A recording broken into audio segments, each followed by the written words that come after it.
Shalom, selamat pagi saudara-saudara terkasih dalam Kristus. Senang sekali kita boleh berkumpul kembali di hadapan Tuhan. Kiranya damai sejahtera dan kasih Allah yang melampaui akal menyertai dan menguatkan kita setiap langkah pertama kita hari ini. Jemaat terkasih, mari kita satukan hati kita masuk ke dalam doa. Allah Bapa kami di surga yang Maha Kudus dan Maha Kasih, kami mengucap syukur yang tak terhingga atas anugerah kehidupan di pagi yang indah ini. Terlebih kami bersyukur atas kesempatan untuk kembali mendengar suara-Mu.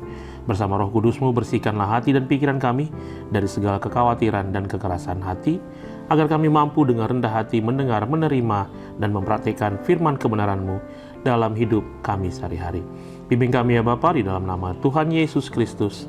Amin. Saudara-saudara yang terkasih, sebelum kita masuk ke renungan kita, marilah kita buka hati untuk mendengar firman Tuhan.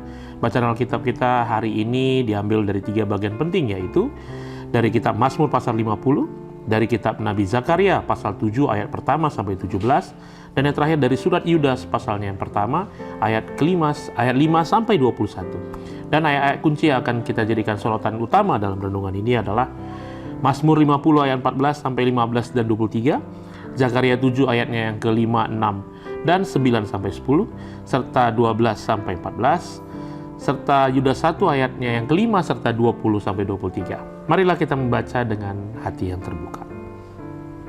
Saudara-saudara yang terkasih, ketiga nas ini sebenarnya memiliki satu benang merah yang sangat kuat tentang apa itu ibadah sejati. Mazmur 50 menegaskan Allah tidak mengenal ritual yang kosong dan tak bermakna. Ia menginginkan korban syukur dan ketaatan pada janji yang telah kita ucapkan. Jadi mari kita ingat pesan kunci ini, persembahkanlah korban syukur kepada Allah, seperti tertulis dalam Mazmur 50 ayat 17, serta berserulah kepadaku pada hari kesusahan, dan Ia berjanji aku akan melepaskan engkau, seperti pada ayat 15. Jelas, ibadah sejati adalah syukur yang mengalir menjadi ketaatan dan kepercayaan penuh kepada pertolongannya. Pesan ini bergema sama dalam Zakaria pasal 7 ketika umat bertanya tentang puasa. Tuhan bertanya balik dengan mendalam, apakah puasamu itu sungguh untuk aku?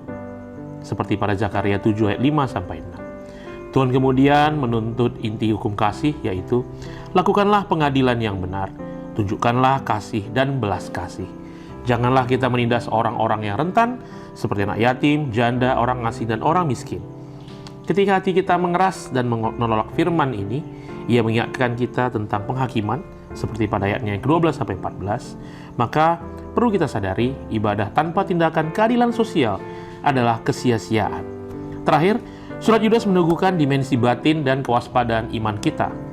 Yudas mengingatkan bahwa Tuhan membinasakan mereka yang tidak percaya, meski telah diselamatkan, seperti tertulis dalam Yudas 1 ayat 5. Oleh karena itu, Ia mendorong kita, bangunlah dirimu di atas imanmu yang Maha Kudus, berdoalah dalam Roh Kudus, peliharalah dirimu di dalam kasih Allah, dan nantikanlah kekasihan Tuhan Yesus Kristus, seperti tertulis dalam ayatnya 20-21. Namun, disiplin pribadi itu harus disertai belas kasih nyata.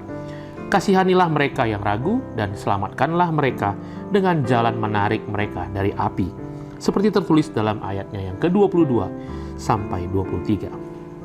Kekudusan pribadi dan belas kasih harus berjalan serentak. Kesimpulannya jelas, ibadah sejati memiliki 3 dimensi kunci. Syukur yang tulus dan ketaatan pada Allah atau hubungan vertikal, keadilan dan belas kasih kepada sesama, yaitu hubungan horizontal, dan ketekunan iman dengan doa, yaitu hubungan internal atau interior.